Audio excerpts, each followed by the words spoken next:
Hi, everyone. Welcome, and thank you for joining us for today's webinar, Dynamics 365 Security and Licensing Updates, What You Need to Know. I'm Sebastian Anderson with the Licensing and Database Desk here at Avantico. We all know the last several months have been a confusing time for Dynamics licensing. We've seen last-minute changes to timelines, postponed alerts, and adjustments to pricing and functionality. All of this has culminated in Microsoft's new staged approach to license validation, which will begin on January 15th, 2026. To guide you through this updated framework and what it means for your business, we have Morten Løgstrup, our Director of Customer Engagement, and Tatiana Subotin, our Licensing and Database Technical Lead. They'll be walking us through what Microsoft's updated enforcement means for D365 users, how to leverage Azure Telemetry Insights to review actual user behavior and right-size license allocation, what's new in D365 user security and governance, how to audit your current license usage and roles, real-world examples of how clients avoided thousands in unexpected licensing costs, and finally, there will be a live Q&A as well as a special limited-time licensing assessment offer for attendees. Morten will be taking over shortly, but before we dive into today's session, I'd love to share some of the other exciting webinars and events we have coming up. First, on November 13th, we have AI Builder plus Power Automate, a new era of process automation. Learn how Microsoft's AI Builder combines the capability of artificial intelligence with the flexibility of Power Platform, unlocking intelligent workflows, automating repetitive tasks, and adapting to your business needs.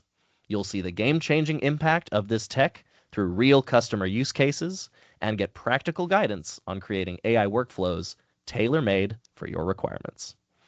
Then, on November 20th, join us for Work Smarter, Dynamics 365 Finance Automation.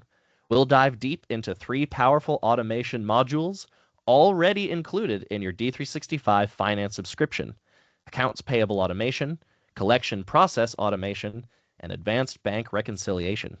You'll see how these standard tools streamline daily operations, cut costs, and reduce human error, while freeing up time for more strategic finance work. We will have more events and webinars added to the calendar, so do be sure to keep your eyes peeled for those, and let us know in the chat if there's anything you would really like to see from us in the future. All registration links for these events will be available in the chat, on our website, and within this slide deck. One last note. As we go through this presentation, do not hesitate to pop any questions you have into the chat. We will have several interludes for questions during the show, as well as an open Q&A at the tail end of the webinar. Any questions you have that aren't answered live will be addressed in direct email follow-up. And with that, Morten, take it away. Thank you, Sebastian, and good morning, afternoon, and evening, everyone that are joining today. I can see a couple of familiar faces, so that's great. We will cover some ground that we have covered previously. It's simply just to make sure everybody is on the same baseline. Both Sebastian and I, we joined the User Community Summit in North America the last 3-4 days. So we actually joined to understand if Microsoft are making any changes to the timeline, to the tools, and also talk with other customers that are in similar situations to probably some of you here on the call. And then we also joined a call October 21st with Microsoft and the partners to get some updates or changes so that we could convey some of that today. There is a few changes, but the timeline is probably the most important, but we will cover that. And then Tatiana will jump in to D365 as soon as I have gone over some of the basics. And please, as Sebastian mentioned, ask as many questions you want, and we can cover as many we can today. If not, we will take them offline and set up a meeting or something with you. But the agenda, some of the changes, we will go over that since last time, webinar 6, I believe. The self-assessment, or where do you stand, it was very clear to me that Microsoft are now 100% relying on the PPAC report, or the Power Platform Admin Center licensing report. So we'll take a look at that really quick. And then we will go into some of the more advanced assessments, because we have seen that it's very, very difficult for customers to actually optimize their current security framework or design, so that you can purchase less of or lower grade licenses. We will go into that, and as mentioned, Tatiana will do a little presentation where we go into some of the findings we have seen. But yeah, feel free to ask questions, drop them in the chat, send us an email. We are here to help. So what changed, and this is as of today, and based on what we learned a couple of days ago, yesterday actually, and also the 21st. And it's kind of ironic, but we started with a May 15 banner notification, then September 1st, and now we are seeing a case-by-case scenario. I have a couple of slides from the presentation Microsoft did that we could go through, but every single one of you need to check your individual enforcement date. It's different from every single customer. The same that is kind of funny on the enforcement, it's also August 30, November 1st, and now January 15. What I did expect was Microsoft actually moved that January 15, but they did not. So I think that is probably one of the most important days that we have to keep in mind. And also, I noticed that they are saying this only apply as of now to those of you that are on commercial cloud. There is a couple of other clouds, government clouds and so on.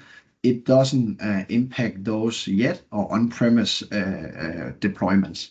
So commercial cloud, but the vast majority of customers are operating in the commercial cloud. Applications, the same as we have covered earlier, all D365 ERP-related licenses or applications. Some of the things that Microsoft mentioned to us that are still causing a little bit of discrepancies and trouble. It is some of the reports are not necessarily 100% synced, or if you have some legacy licenses, then they are not reflected correctly in the Power Platform Admin Center. And if you see discrepancies, we do encourage you to, and Microsoft did the same, work with your partner or work with us, and then get some tickets escalated to Microsoft, so they can help troubleshoot the different bugs that are in the system or discrepancies. They did communicate more clearly that later stages there will be device licenses, storage. We touched on that previously too, sandboxes, capacity, and so on and so forth. With that said, everybody are still obligated to be compliant or have the right licenses. Otherwise, you are in risk of audits. And we have seen customers that have been audited, and that is not a fun process. But they have it on the roadmap, and it's coming. We will look into a couple of scenarios in a second related to the enforcement and banner. So one thing that if anyone are reading or downloading the licensing guide every month, it's a nice 60-page reading about all the changes, all the roles, all the changes that Microsoft are making. And since August, they have released 3 updates that you can read on page 1 that are all impacting the ERP applications, if we call it that, or finance and supply chain. The top one here is from August, and then September, and the bottom in October. And then on page 56, there is a little box with some fine print, and it pretty much saying that if you have over 15 custom tables, you cannot use team members anymore. And in most cases, enterprise customers have way beyond that. And what that means is it's driving a higher license if you have the custom tables. So be aware, check out your environment, and we will go into some things later on where you can actually see this. My point of bringing this slide up is Microsoft are making a lot of changes right now, and going forward, you as a customer need to stay on top of these changes because they can change them from month to month. And historically, if any of you have been on D365 for 3, 4, 5 years, you might remember a team member license back in the days could actually do a lot of things that have been trimmed down significantly over the past 4 or 5 years, so that you actually are falling into an activity or full license bucket. This was a slide Microsoft shared the other day, and it's just some of the typical scenarios. And if we look at the team member, which is the cheapest license per user, you can do approved time, expenses, and so on. But if you have any issues with, let's say you go into a user and it looks like, hey, they just need to approve time and expenses, but why does it say they need a supply chain or a finance or both for that sake? It's most likely because the user have more security roles assigned, or they have some privileges that they actually don't need. So we do see that customers that have many hundreds of users that just need to enter time are actually labeled with a more expensive license. So we encourage you to check it out, and we can also help with that. Microsoft, this is also there's two more slides from Microsoft. One of them was the licensing validation plan. And as everybody knows, this was announced back in March, and then in April to August, there was a bunch of new reports and new tools available. Great. August to November, we are now starting to get more messages in LCS, and you will, depending on your renewal date, start getting the licensing or the notification banner accordingly to Microsoft. Who knows if they change it? There's still some time to January, but I don't think they push out the deadline anymore based on the conversations we had. What's very important now is for each one of you to check when your earliest renewal or anniversary date is, because that is what driving the in-banner notification. We spoke with a couple of customers, and they tried to leave a few users without a license to kind of test when they will get the notification in their application. You are probably familiar with the new kind of case-by-case approach that Microsoft are taking. And if not, take a screenshot of this one and then try to work out your in-app notification, because this is the current timeline and validation approach that Microsoft are taking. Down here, we have listed a couple of scenarios. And the first one is pretty much if you have read about the grace period. If you are entitled to the grace period, you can almost wait a year before it's actually getting validated. So that's probably the one most customers would like to be in. And then we have a renewal example down here that starts after and one before.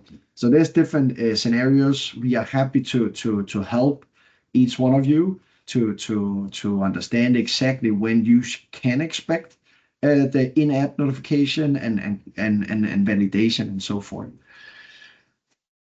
Any questions, Sebastian, so far? So far, we believe we have addressed it just now, but there was from Neil Marshall. Okay. When can they find, or where can they find their specific enforcement date? Yeah, and Neil, I can't see the chat, sorry. Neil, you have to go into Admin Center, and then you can see when your licensing is up for renewal, admin.microsoft.com, or you would have to work with your existing partner. If you're on an enterprise agreement, your PDM can also, it's Microsoft account rep can find it, or we can get a ticket going with Microsoft. It's like an internal thing, and we can also get your exact renewal date. And most customers have multiple renewal dates, and that comes back to what I mentioned earlier. Check all your D365 finance, supply chain, commerce, project operation, whatever license you have, get them in an Excel spreadsheet from Admin Center, and then you can calculate your exact in-app notification and enforcement date.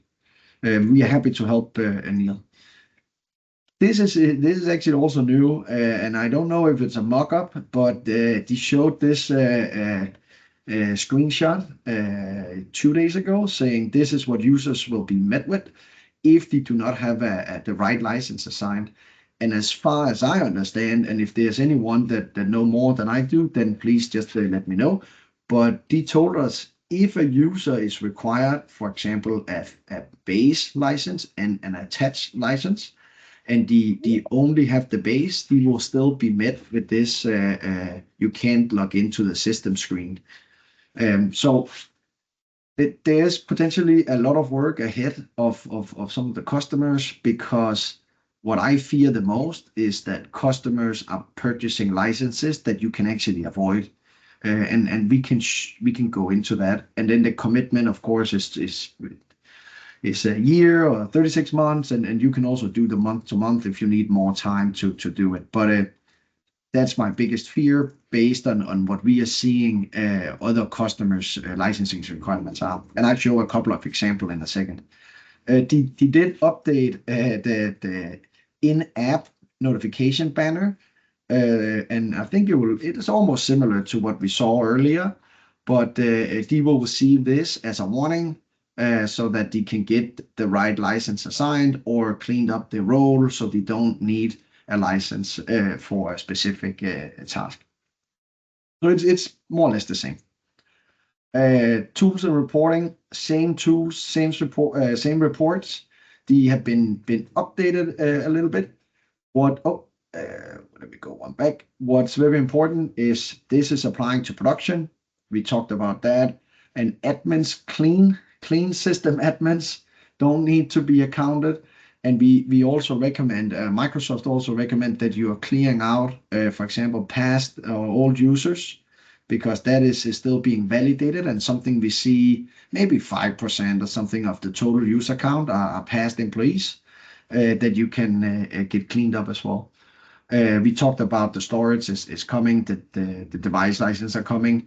One big thing, and I've mentioned that every single time, if you are on specific industry ISVs, we have seen that they are driving licenses and driving D365 finance and supply chain licenses on top of their own licenses.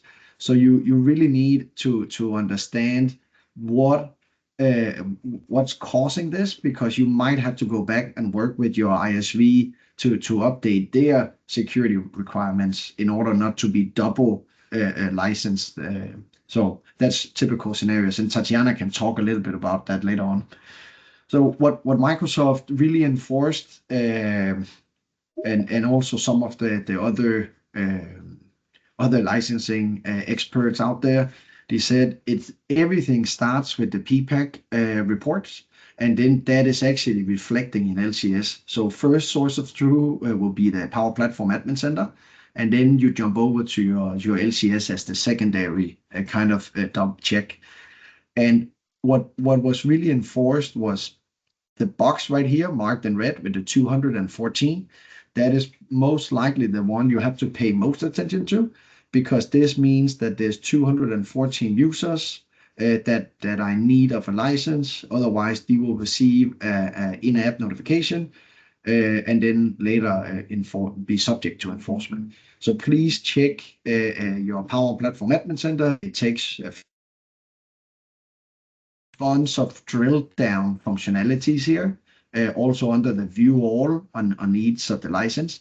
But I would say it can be very convoluted to figure out what you need to change in order for a user to, for example, avoid a supply chain management licenses if they can get by with an activity license. This is just an example. There's a bunch of drill down functionalities, and then without harming anyone, I think that what has been made very easy is to purchase licenses directly, but it's not so intuitive yet how you can actually work with what you have and optimize your security design.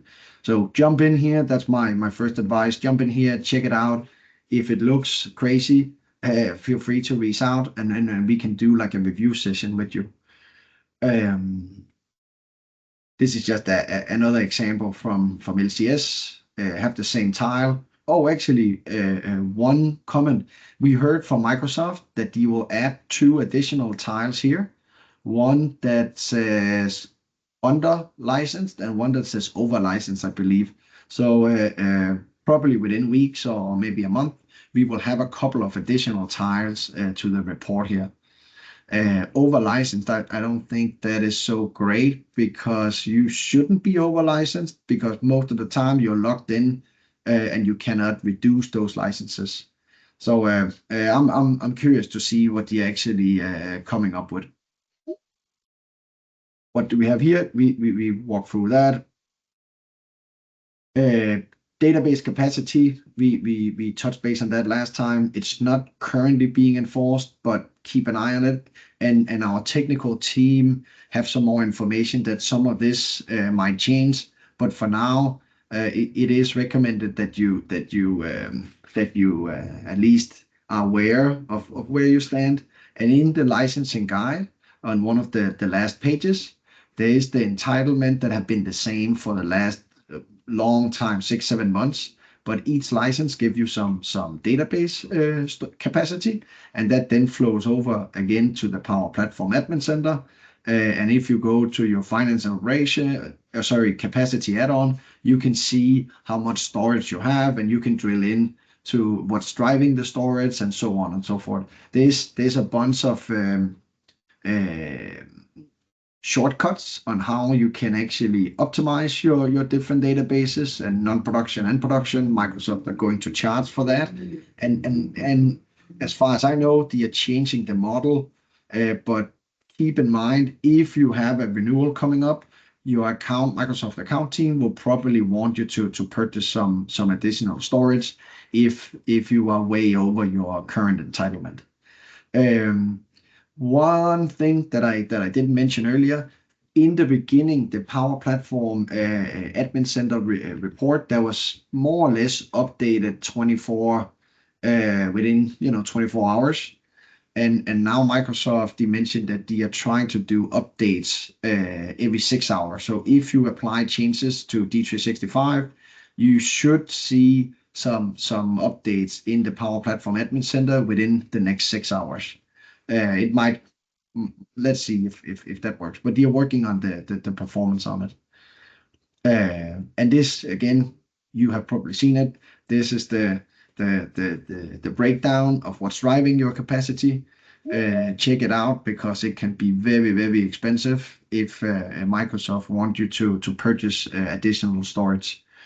You can, in most cases, remove some sandboxes or optimize them, make sure smaller copies of production. But it's again individual case-by-case scenario. There is some tools too to help clean this up, but it's a separate conversation. But keep in mind, since we are talking about licensing, the prices we talked about that last time too, and they haven't changed. They are still very expensive to purchase new database storage. So yeah, keep it in mind, check it out because you don't want to get an extra bill that you didn't expect. Any questions, Sebastian? Yeah, one from Dean Peters, interested in whether disabled users who are assigned roles are included in the report as a problem, so to speak. Hey Dean, that's a great question, and I know Tatiana, she can answer that. with more accuracy than I can. Tatiana, are you here? Hi. Welcome to the Yes, show. I'm here. Yeah, Dean, disabled users are not taken into account. There was a glitch some time ago, but right now, no, they are excluded. So there's nothing to worry. Let's say they're excluded if they're disabled in production, right? You can enable them in UAT, sandbox environment. It's going to be fine. We're talking about production. So you can at least wipe that little bit of sweat off your brow. Right. Yeah. And then before I hand it over to Tatiana, if you are in a situation where you have a high number that need to be assigned, reach out. We can help analyze what's going on, why it's driving more licenses than you expect, and then also deliver a how to clean it up. And most of our customers, they can do some of the activities that we recommend, and then there will be some activities that you want us to help with, and we can of course do that. But it's getting more serious. That's kind of the message here.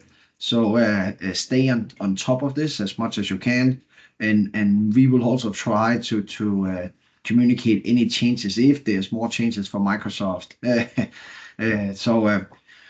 Yeah, deliverables, we talked about that last time, but it's a lot of how to clean up your users, and we also help enable telemetry for you. If you haven't done that, highly encourage you to do it.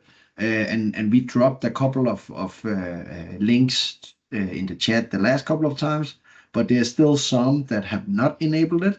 And also get, depending on what version you are on D365, in 10.45, most of the tools are available, or all of them actually.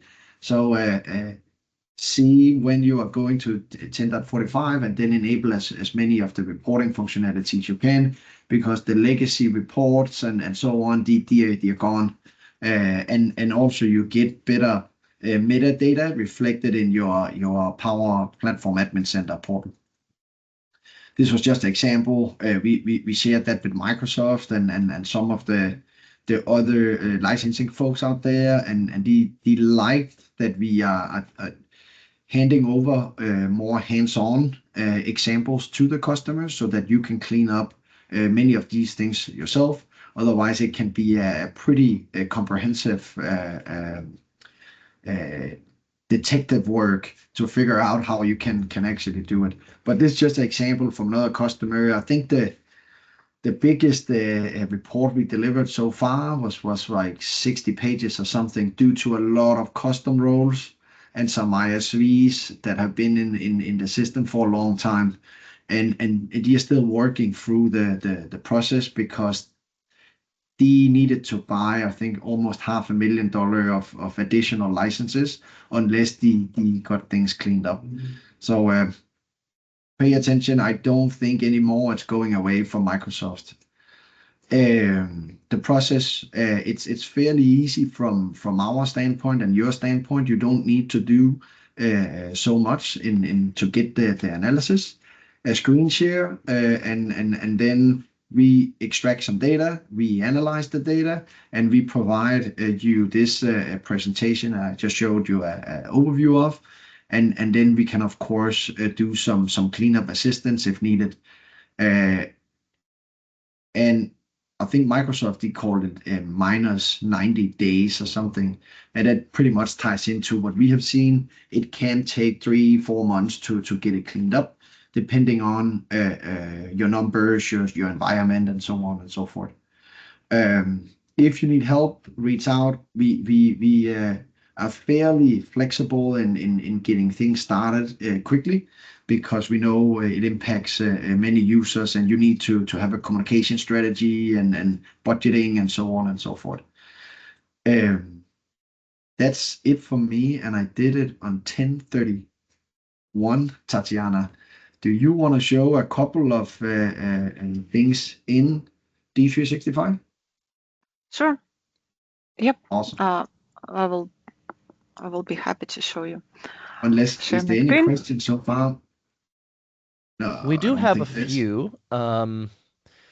They might be better addressed toward the end, as they are sort of a general question about, for example, if they have if a 3-year licensing contract is in play, will they need to update their licenses? Also, some questions about how they might need to work with ISVs if they are driving increased licensing costs. We did briefly cover these topics, but toward the end of the show, we'll address them more directly after Tatiana has shown her section. Yeah, Tatiana, if you jump in, then I'll try to catch up on all the comments and provide some questions. Sure. Oh, Let's do sorry. this. Let's do this. So you probably know this already, and if you don't know, you probably noticed that Microsoft added a security governance section in the security section in the system administration. And security governance should give us all the tools that we need to analyze security. The first and the main report is the license usage summary report. It's synchronized with the Power Platform report, and ideally it should show the same data. I don't know, like I haven't heard about discrepancies. Sometimes we hear about discrepancies, and to be honest, I don't keep my fingers on the pulse of the discrepancies between the Power Platform and the numbers that we see here, because if we want to analyze security, we have to deal with these numbers. We have to deal with everything what's presented here.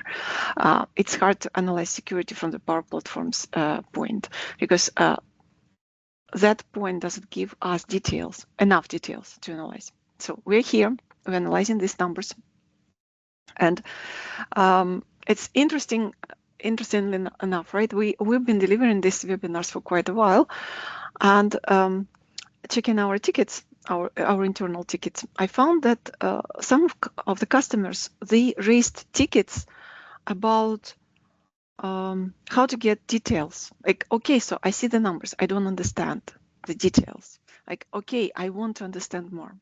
I want to know more, where I can find more information. What's behind these numbers? What does all of this mean? Oh, and of course, you've been looking at this report probably for quite a while, trying to adjust your mind to the numbers you see. If you see, this environment is quite simple. It's a demo environment, and we have only 2 users requiring a license. Everything else is pretty much Contoso. These 2 users, one of them is requiring a finance license and human resource. Another one is requiring commerce, finance, and supply chain. Very simple, right? So looking at this report, what should I do? I should go and buy 2 finance, 1 supply chain attach, 1 commerce attach, 1 human resource attach, or I can buy 1 finance base license, 1 supply chain base license, 1 finance attach, 1 commerce attach, and 1 human resource attach, right? So this is how it works. We know how it works. What's behind the numbers? I see that I have 1,955 entitlements. These entitlements are presented in the bottom of the screen. They are highlighted as entitlements, and I have no clue where this entry point is coming from. What role has this entry point? What duty? What privilege? Right? This is the main complaint from our customers, our clients. That looking at these entry points, they don't understand where it's coming from. Okay, let's say we found a way, right? I will show you the way how to find these entitlements. What else are clients complaining about? If I move forward to user role license, I see that there is a breakdown by role. Okay, great. This is exactly what I need, right? And the breakdown is, look, our last demo a month ago was a little bit different. So the human resource manager here, no, right here, the operation,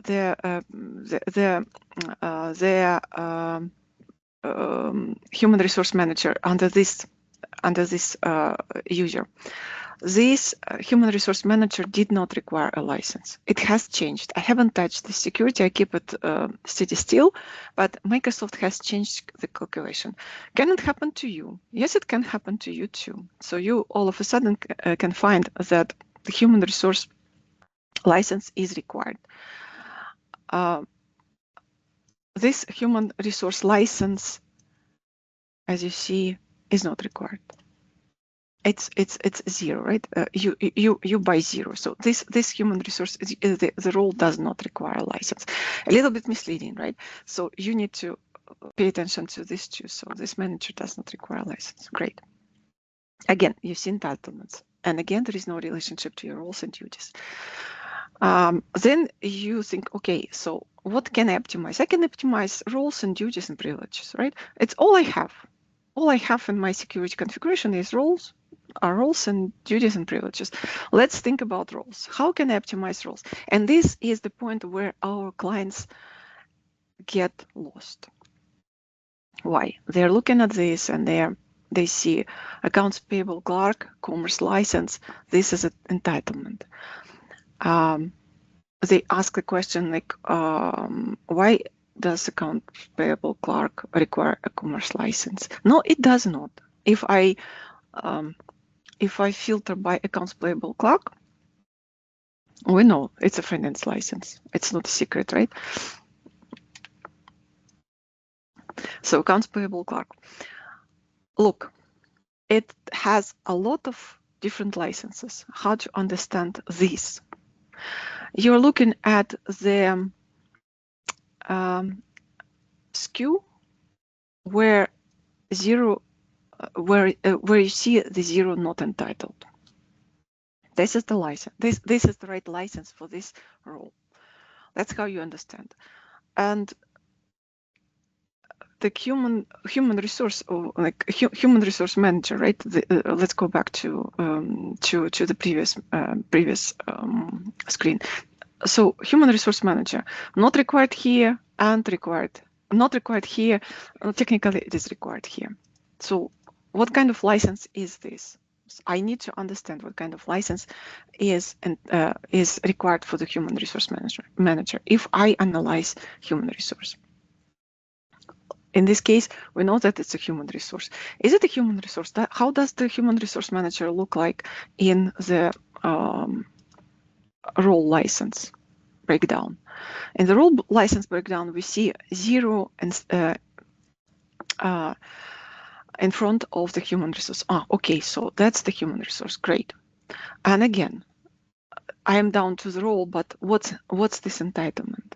Like, what duties and privileges? What duties and privileges? Another report can answer this question. It's a security analysis report. It's located in the same section, security governance, security analysis. You just need to remember that you have to rebuild it every time when you change your security. So it's a snapshot. It's a snapshot at the moment when you rebuild it. It takes about 5 to 10 to 20 minutes to rebuild, depending on your security. And here, if you remember view permissions in the security configuration, it's pretty much the same view permissions with all rules in one place. So it's our dream that came true. And we have all entitlements. What are we missing here? We are missing licenses here. Again, it would be very helpful, right, if each line had a license, as it used to be. No, not anymore. Why? Because each line actually can cost, license-wise, differently for different users, because the license is determined by the user, not by the role, not by the duty, not by the privilege, by the user. And it can be all or nothing, team member, activity, or even none, depending on the user configuration. However, if you want to find those menu items that are driven that drive here, right? Drive the human resource. I can select them. You select the first entitlement, the first entry point. You click, keep shift, hold shift button, and you go down, down, down, down. You click on the Control C. It's a little tip. Control C, it copies the whole list, and then you can apply the whole list of the entitlements here, and you will find, yeah, it takes a little bit because there are 300, 400, 500,000 lines. Depends again on you, but on your security. But look, you found all the all the entry points, and here you can filter by human resource manager. You pretty much answer the question. So where, right? Where this entitlement coming from? Oh, that's from the duty. I maintain generate business processes, and from the privilege. Okay, so now it's clear. Now I know where this entitlement is coming from. Great. Is this all? No, of course not. What else? Well, let's say you want to rebuild your security. You want to cut the cost as much as possible. Great. Where you can save? You can save on the user activity, 100%. We see it all the time. At least one user or two users or 100 users. They have no activity for days, weeks, and they're still active in the system, and they're still they're requiring a license. The user activity aging report, it's another one in the same section. User activity aging, this one. The user activity aging report shows you who's enabled, who's disabled, and it shows when the last logon happened. Let's say, I'm not going to do it. I'm going to just scroll down. So some users are actively using this environment. The other users haven't opened this up for weeks, and you can make a decision whether this user stays or goes. There is an exception. You need to remember, if your user is using D365 finance and operations via integration, like for example, it's a CRM, it's an ISV that is connecting, like this, the ISV that is an application that is connecting to D365 and transmitting data using the user ID timestamp, not the generic timestamp, but the user ID timestamp. Then you will need to keep this user active, because this user is not going to show up here. This user is going to be hidden. If this user does not log in through the user interface, this user is hidden. One more thing that we found recently, a couple of weeks ago, that this report is not perfect. It shows a last logon date, let's say September 17th, while when we are checking telemetry, we see that telemetry shows something different, that the user logged in yesterday. I cannot comment it. It's just, to me, it's a sign that we need to take both sources into account. I will talk about telemetry a little bit more, but we need to take both sources into account to analyze user activity. What else we take into account when we are analyzing? No, you probably know these data entities. You can export them. It's just a helper. Why? Because when I export this security analysis grid, as usual, right? Right-click, export all rows. I found that it does not export perfectly all the time. Sometimes like I prefer to add identifiers because identifiers give us a unique name. For identifiers, I prefer to do this. I prefer to export this grid with the identifiers. And yeah, I found in one of our mini projects that the developers created 2 different roles. The identifiers were different, while the label of the role was the same. So in this case, we cannot rely on the role. We cannot use it for our analysis. This is why but when we are adding identifiers, sometimes we are missing the value here. I don't know how it happens. I think it's just one of the glitches that we see from time to time, because we have 300, 400, as I said, 500 lines, right? So sometimes we see this. This is why I just double check. And this expert helps me to double check. If I'm missing an identifier here, I can populate this data from this expert. It happens on the role, duty, sub-role, duty, and privilege level. Just keep it in your mind. It can happen to you too. What else? The most common question is, guys, where do you get this information? Like, if I want to go to raw data, what should I do? I work with this screen. That's the view, and I will place. Look, I'm placing only the part after your slash, right? So your company URL is here. I'm placing only after the slash, and the company is that, so it's going to populate it for you. I will place it in the chat. So one of the most useful screens. This is a privilege breakdown. So on the privilege level, it shows us entitlement of each menu item entitled, and it shows us the SKU. Again, quite misleading. You can tell me, like, again, we see the commerce again. Why? While we're talking about the account distribution in the purchase order, right? In the purchase order header, why do we see the commerce? It's okay. In this case, it's okay because we know, for example, that this menu, this entry point, it may have. Let's take this menu item. Let's filter by this menu item.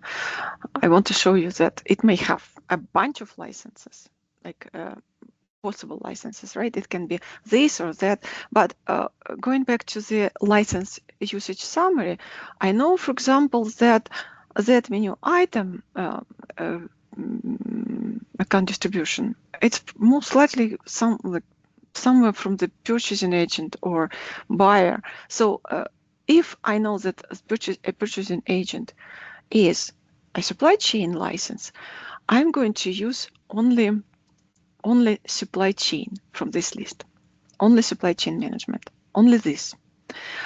Write means there are just 2 labels you saw, read and write. Write means that I have full access, at least to update. So update, maybe update create, maybe update create delete. They don't specify. It's yes, no, like full access versus view access. And I would, if we're talking about purchasing agent, I would take this line with the supply chain management license, and I would deal with this line only in terms of the supply chain management license. This helps. This helps to analyze. So when I join these 2 tables, like license usage summary and this breakdown, I see how much it costs. And this is from the privilege, so I can see what privilege, duty, and role it's coming. Role is obviously from the license usage summary, but duty and privilege is coming from here because I see the privilege. It's a privilege level. One other helpful screen is licensing user licenses by role. This screen helps me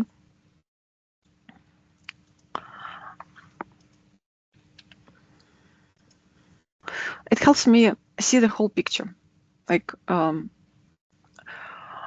by user,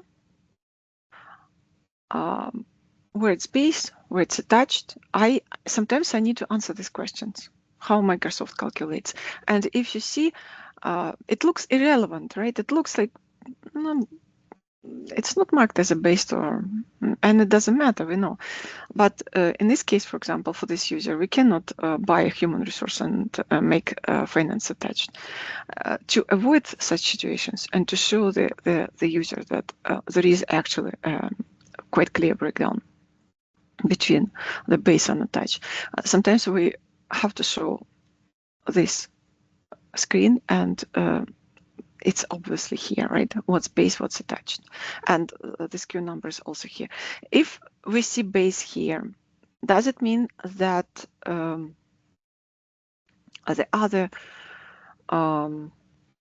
like, let's talk about these two roles. Like, if this is attached, does it mean that this is not attached? No, it is covered by one attached. So it's also attached. We expand it. If one human resource is attached license, then the second one is also attached. But you saw 0, right, in the attached in the human resource manager in the report, and this 0, you saw 0 here for the human resource manager. This 0 is coming from the fact that this role is not marked as attached or based. It's attached is covering the other role too. So it's talking about what we're analyzing. We're taking everything, like we are getting everything together. This is what we usually ask you to export when we work with you. And we export everything, we put everything together, and then we build a report to calculate. We calculate how many licenses, what roles, what duties, what privileges, what drives each requirement. Also, we take telemetry into account. Telemetry, you can configure. Sebastian, can you please place a link how to configure telemetry? It's straightforward, and all we need is just 1, 2, 3, 4 columns from the telemetry. Why 4? No, we assume, like, my assumption is you activate it only in production. Your telemetry only in production, and you have at least a couple of weeks of data. Like, the more the better. You can run the custom range, data range, and you can show the max line number, and you can export it into CSV file and share it with us, and we will help analyze this data. What kind of information do you get along with all of this? So look at this telemetry. This telemetry shows me entry points, right? And it does not show me what I did. Like, it's me, what I did there. Whether I updated something or I just viewed something. It showed me how long I stayed there. Yes, like duration, how long I spent, how many milliseconds. But it does not show me what exactly I did. But along with this, right? Along with this, it can give you a very clear idea who, when, and what entry point accessed. And it looks like who, when, what entry point. It looks like this. We have users. We have entry points. These entry points belong to the roles, sub-roles, duties, privileges. And these users accessed each single entry point some number of times, and they spent this number of time on this entry point. You see the permission level. also. This join is only for the users who have this role assigned.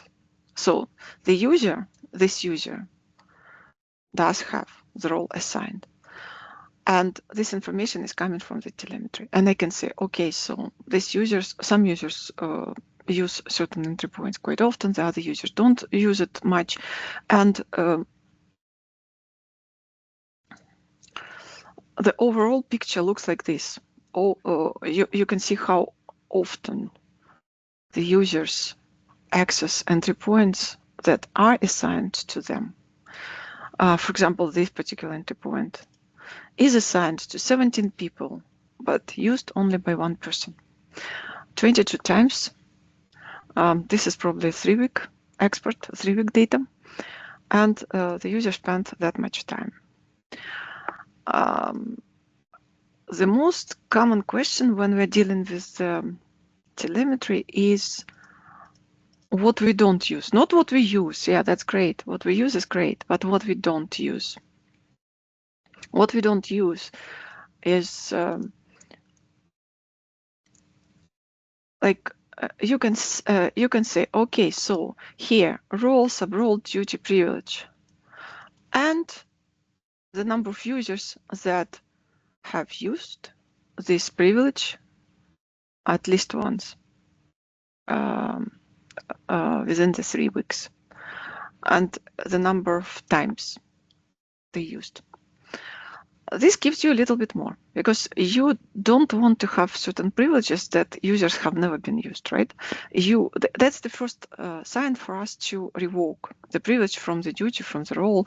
That's the first trigger, or the first point where we can start updating our security. You can do it too. Like it's not a super duper like complicated calculation. You can. I'm just showing you the approach. Same on the duty level. Lots of the duties have never been used. Same on the. This utilization gives me a little bit more information, because I want to know if I have a privilege, how many times the license was used by the users that have this privilege, how many times the role was used, the duty was used, the privilege was used. And you will see that a lot of the things have never been used. And that's a very straightforward yes-no utilization. Does the user utilize his role, or the user does not utilize his role? And this is where we start reconfiguring security. We have only 1 minute left, so if we have questions, I'll be happy to answer. Let's see, well, I do believe as far as the technical side, most of these questions were addressed. Again, it might be good to reiterate here at the very end that, yes, whether you are on an EA or CSP agreement, this new licensing framework will apply to you. So if you need help figuring out when your renewal date is that will key into this new framework, please reach out to us and we will help you figure it out on the side. Good point. Yep. Thank you for the detailed walkthrough, Tatiana. As always, a great overview and a little bit more of a dive. If you guys do find that you need some help looking over these reports and these parts of the UI, we're also happy to help you out with that. Gonna do a little quick scan over the questions here, but I think we got just about everyone. If you do have any other questions, feel free to message us directly. Also think the last comment is, if there's any changes coming from Microsoft, we are planning to do another webinar 8 in November timeframe, maybe December. Let's see. See, we got a quick last-minute question from Mahmoud. Does the telemetry show all the entry points? Good point. Not all the not all the entry point. Depends on how you configure. There are checkboxes in the telemetry. I will use 1 minute of your time. Checkboxes. So when you configure telemetry, you define what you want to analyze. I never can find what I need, right? Here. So you activate the endpoints, and again, with different clients, we found that so far this configuration works for us. Almost everything. It covers display menu items, action menu items, and output menu items. It does not cover tables under the role configuration. It does not cover data entities. It does not. You see that DMF errors only, right? The telemetry takes only the errors into account. So it does not cover certain menu items, but we make a decision on the privilege level. We don't go too deeply into in most cases it's a privilege, and sometimes we say, okay, so we just want to revoke certain entry points from the security configuration, but in most cases it's like the privilege, yes, no, used, not used, the duty, yes, no, right, stays or goes. So that's a very good point, very good point. Only 3 types of entry points. Awesome. And I think since we are at the end of our show here, any further questions, we will reach out to you with an answer. I know, Mahmoud, you've got a little bit more of a follow-on question there, but we can hit you with that in the emails following up after the show. I think otherwise, I would like to say, everyone, thank you for attending today, and please feel free to get in touch if you need some help with your licensing. Right. Thank you. Thank you, everybody. Thank you, Dean. Thank you. Thank you.